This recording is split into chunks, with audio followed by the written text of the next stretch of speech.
राम राम दर्शकों, हमारे चैनल पे आपका हार्दिक स्वागत है। दोस्तों, आज हम एक जादुई पतीले की कहानी सुनेंगे। एक छोटे से गांव में किसान धनी राम रहते थे। वो इतने मेहनती किसान थे कि एक दिन खेत की जुताई करते समय उसे मिट्टी में दबा हुआ एक बड़ा तांबे का जादुई पतीला मिला। धनी राम ने उसमें जो भी चीज़ डाली वह 100 गुना होकर बाहर निकलने लगी और देखते ही देखते वह गाँव का सबसे अमीर और मददगार इंसान बन गया। कहानी में असली जादुई मोड़ तब आया जब गांव के लालची सरपंच भैरव सिंह ने वह पतीला धनी राम से ज़बरदस्ती छीन लिया। भैरव सिंह पतीले को अपने महल जैसे घर में ले गया। उसने सबसे पहले उसमें सोने के सिक्के डाले। पतीला तुरंत सिक्कों से भर गया। लालच में आकर उसने जैसे ही और सिक्के निकालने के लिए पतीले के अंदर हाथ डाला, उसका संतुलन बिगड़ गया और सीधे पतीले के अंदर गिर गया। तभी पहला जादुई मोड़ आया कि पतीले से एक नहीं बल्कि पूरे 100 भैरव सिंह बाहर निकल आए। सब चिल्लाने लगे, यह तिजोरी मेरी है, मैं असली सरपंच हूँ। वे आपस में ही बुरी तरह लड़ने लगे। तभी दूसरा अनोखा जादुई मोड़ आया।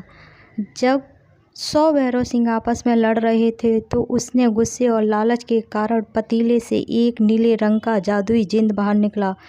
जिंद ने गुस्से में अपनी आंखें मटकाई और कहा, इस पवित्र पतीले का इस्तेमाल केवल दूसरों की भलाई के लिए होना चाहिए, लालच के लिए नहीं।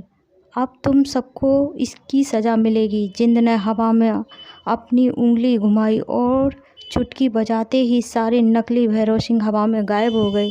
असली भैरव सिंह डर के मारे थरथर कांपने लगा। जिंद ने एक और जादू किया। उसने भैरव सिंह को एक बोलने वाले तोते में बदल दिया और कहा, जब तक तुम अपना लालच छोड़कर अच्छे इंसान नहीं बन जाते, तुम ऐसे ही रहोगे। तीसरा जादू मोड़ जब आया, जब जिंद खुद पतीले को हवा में उड़ाते हुए वापस धनी राम के घर ले आया। जिंद ने मुस्कुराकर धनी राम से कहा, धनी राम, तुम एक नेक दिल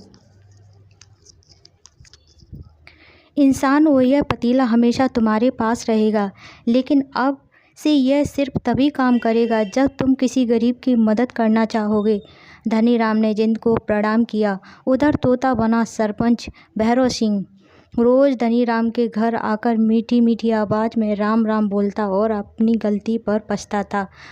धनी राम ने पतीले के जादू से पूरे गांव की गरीबी हमेशा के लिए मिटा दी और खुशहाल ज़िंदगी अपने परिवार के साथ जीने लगा। दोस्तों, तो ये कहानी का पहला पार्ट था। सेकंड पार्ट में अगली कहानी में मिलेंगे। अगर ये कहानी अच्छी लगी हो तो लाइक करें, शेयर करें, कमेंट करें और चैनल को सब्सक्राइब करें। अगली कहानी में अगले पार्ट में हम फिर मिलेंगे। तब तक के लिए नमस्कार।